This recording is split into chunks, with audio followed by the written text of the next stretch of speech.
सभी को नमस्ते। आज 1 जनवरी के अंदर राजस्थान की और भारत की जो प्रमुख बातें हैं वो करेंगे। राजस्थान के अंदर नेहरू युवा केंद्र ने वर्षा जल संरक्षण के लिए कैच द रन अभियान शुरू किया है। नेहरू युवा केंद्र आपको बता दें कि 1972 के अंदर बना था। नेहरू युवा केंद्र के अंदर ग्रामीण क्षेत्र के युवा लोगों को शामिल किया जाता है। नेहरू युवा केंद्र संगठन बना 1987-88 के अंदर। ये नेहरू युवा केंद्र है, इसकी निगरानी करता है नेहरू युवा केंद्र संगठन। ये 1987-88 के अंदर बना था। नेहरू युवा केंद्र संगठन के अंदर 15 से 35 वर्ष के युवाओं को शामिल किया जाता है। फास्ट टैग के बारे में आजकल सुन रहे हो कि 15 फरवरी तक सभी गाड़ियों के ऊपर फास्ट टैग लग जाना चाहिए। फास्ट टैग तकनीक है भारत के अंदर 2014 के अंदर शुरू हुई थी बम्बे अहमदाबाद में। लेकिन ये जो तकनीक है ये रेडियो फ्रीक्वेंसी आइडेंटिफिकेशन के रूप में कार्य करती है। फास्ट टैग ये महत्वपूर्ण लाइन है पेपरों के लिहाज से। हाल ही के अंदर राजस्थान का जो मुख्यालय है जयपुर के अंदर उत्तर पश्चिमी रेलवे का, उसने राजस्थान के मंडलों की रैंक जारी की है। उत्तर पश्चिमी रेलवे ने राजस्थान के मंडलों की जो रैंक जारी की है उसमें जोधपुर मंडल प्रथम स्थान पर आया है। मनीषा राजपूत जो करौली की रहने वाली है, चंद्रशिला चोटी पर इन्होंने तिरंगा झंडा लहराया है। चंद्रशिला चोटी उत्तराखंड के अंदर है।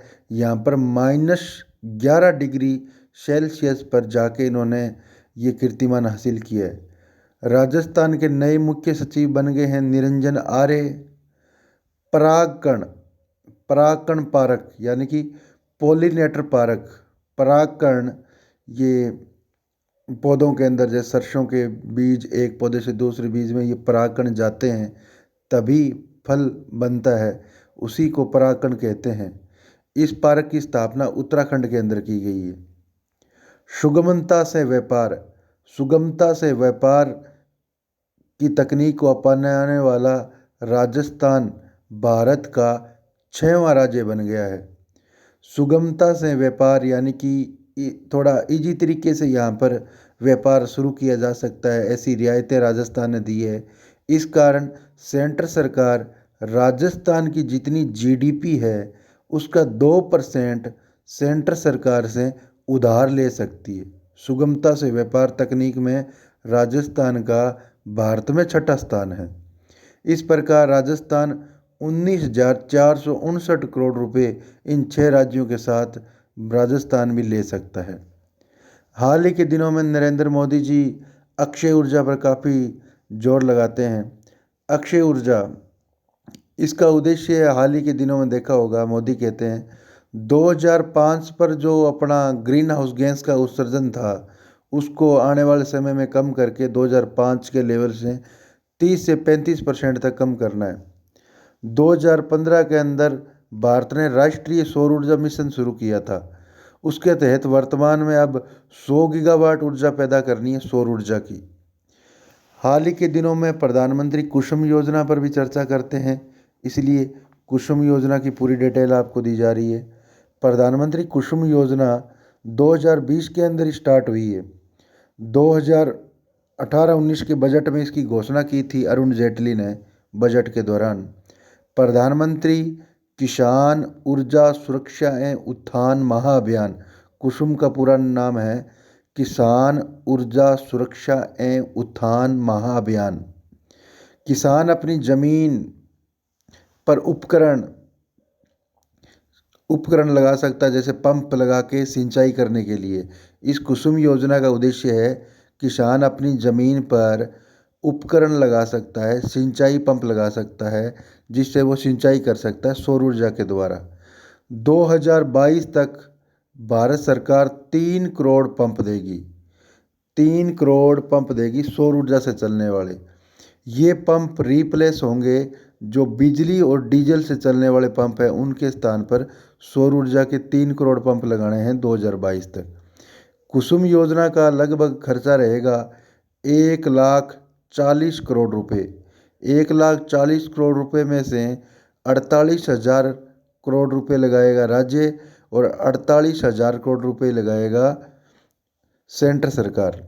बचे हुए 45,000 करोड़ रुपए है वो बैंक से किसान सब्सिडी के रूप में, लोन के रूप में ले सकता है। यानी कि कुल लागत का 10% किसान को खुद लगाना ही पड़ेगा।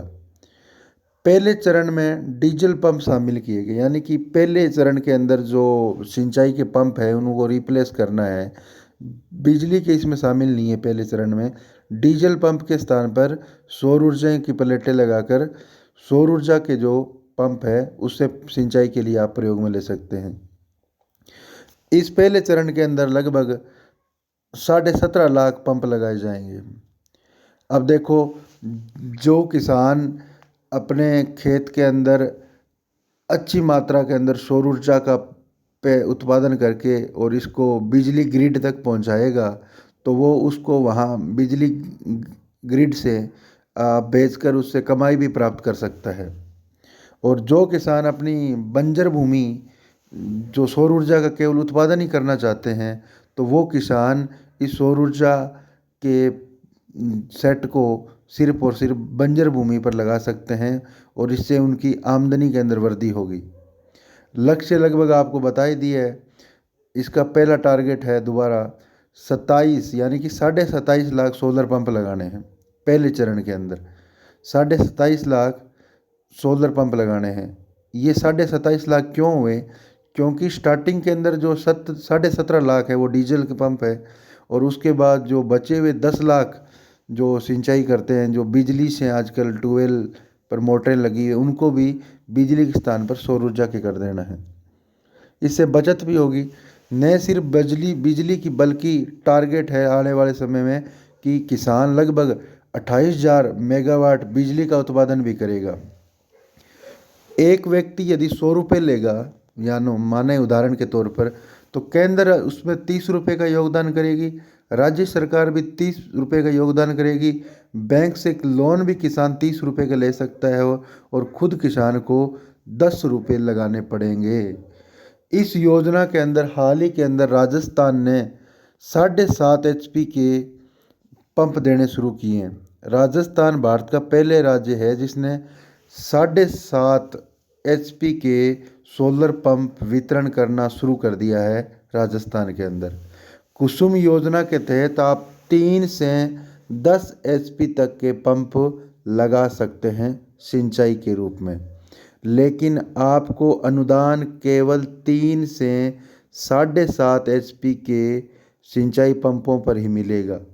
जैसे 8, 9 और 10 HP के पंप लगाना चाहते हो तो इसका जो एक्स्ट्रा खर्चा रहेगा वो केवल और केवल किसान को वहन करना पड़ेगा। बहुत बहुत धन्यवाद।